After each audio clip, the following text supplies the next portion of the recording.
Well, isn't that what worthiness is? Isn't worthiness vibrational alignment with who I really am, who knows with no question the fullness and the value of who you are? In other words, that is all worthiness is. It's alignment with who you are. A feeling of unworthiness is some deviation of that, period. So think about the kind of thoughts you are thinking when you feel unworthy. Give us a statement that someone might make in the midst of feeling not worthy. I'm not good enough. So that's bogus, because the source within you knows differently. So when you say I'm not good enough, you are contradicting what you really know and who you really are. So that feeling of unworthiness, what's another way to describe the feeling of unworthiness? Your society has come to characterize it in religious terms primarily. But what does it feel like when you feel unworthy? Give us some emotional words. Depression, shame, disappointment, discouragement, guilt. So what do those emotions mean? All of them. All of those empty feeling emotions mean this thought keeps me empty of who I am because it's bogus. I'm thinking this thought that my inner being won't think about me. Oh, inner being, please come over here and think this unworthy thought with me. So what is there to do? Every feeling of negative emotion means you've separated yourself. That's too strong a word, but it will do for the example, from who you really are. The only way to fill the void is to put yourself back into vibrational alignment with who you are. So you have to make some effort to try to think the way Source might think about you. Part of what happens, and the reason that unworthiness runs rampant, is because man has distorted who he thinks God is in such extraordinary ways. He has turned God into an out of the vortex judgmental being. So then he can't please God no matter what he tries to do, because everybody says that God says to do something different about almost everything. And so he has given up his own guidance system. So now he's upside down and all around. He's lost his sense of guidance. But we've got to tell you, the source within you adores you so much that when you think a thought that is other than that, you go right out of range of source. Source never stops feeling it about you, but you vibrate yourself right out of range. And then you say, I feel unworthy. And we say, that's ridiculous. Just vibrate yourself back into range. Just vibrate back into range. Well, how do I do that when I'm so terrible? Stop saying that, for one thing. Stop beating the drum of it, for another. Start looking for evidence of some well-being or some goodness within you. It might be buried deeply, but it is in there. Look for it, look for it, look for it, look for it. When you look for it, you always find it. Until before you know it, you feel like you are. Esther noticed right from the beginning. She would bring herself into alignment with Abraham through meditation. And then through the years, she could easily get into alignment just in anticipation of a gathering like this.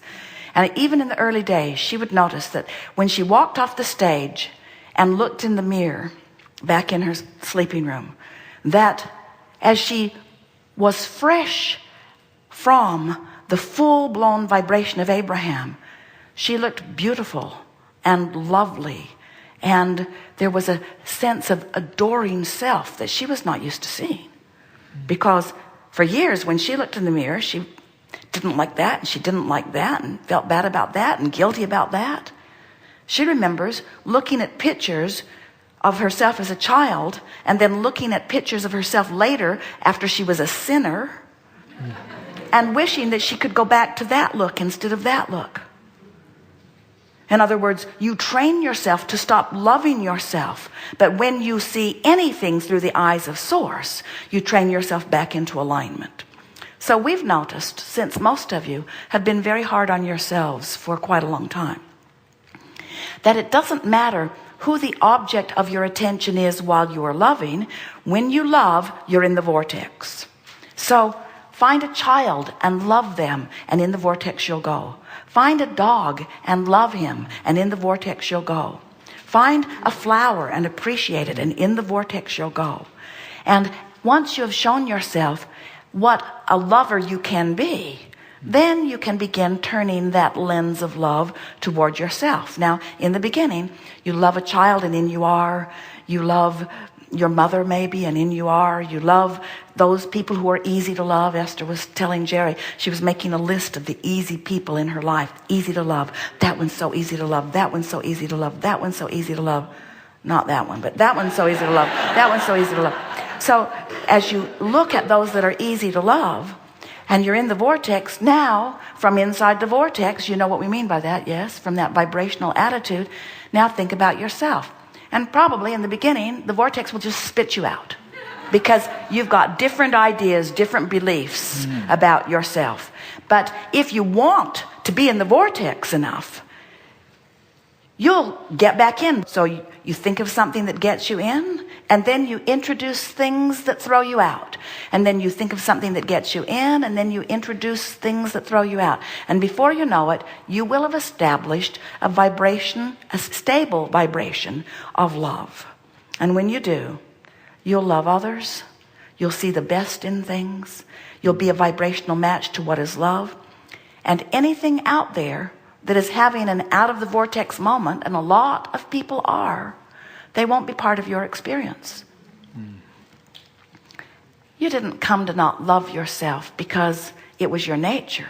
You came to not love yourself because you were seeking approval or appreciation from out of the vortex people.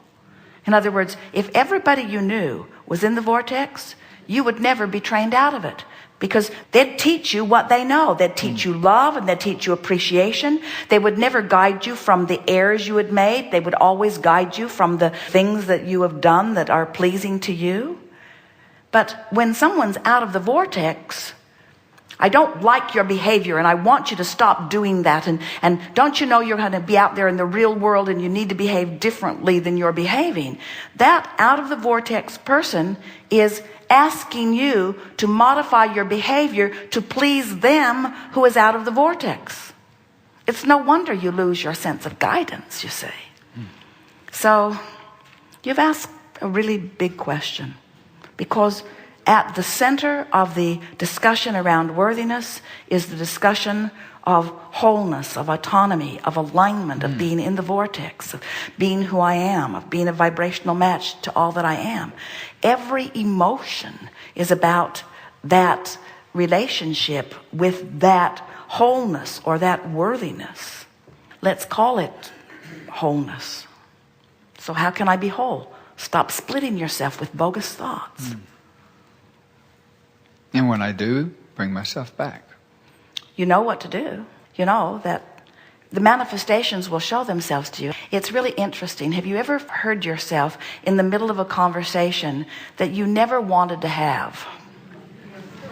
And you can't believe you're even saying what you're saying. It's like the devil made me do it, you say. I can't believe I'm saying this, but I can't stop myself, because, well, all that's happened is that you've gotten caught up in a vibration that is such a departure from who you are, because someone holding you as their object of attention is vibrating there, and your practiced vibration is not sufficient enough, so they just sort of bring it out of you. Oh, that person made me so mad. You say, that person just makes me so mad.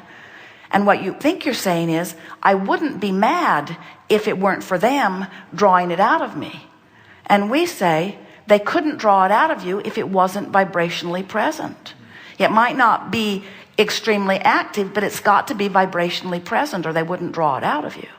So when you start playing the I want to be in the vortex game, I want to feel good, I want to be all that I am, I want to see the world through the eyes of Source, you won't be drawn into so many of those conversations, because your vibration will be more in vibrational alignment with who you really are.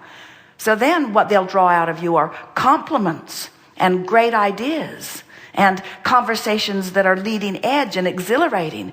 Then what they'll draw out of you is laughter and funny jokes and clever movements and motions and coordination and cooperation and gay abandon. In other words, it'll be the best drunken party you ever had, because you'll be in alignment. That's why so many of the parties need to be drunken parties.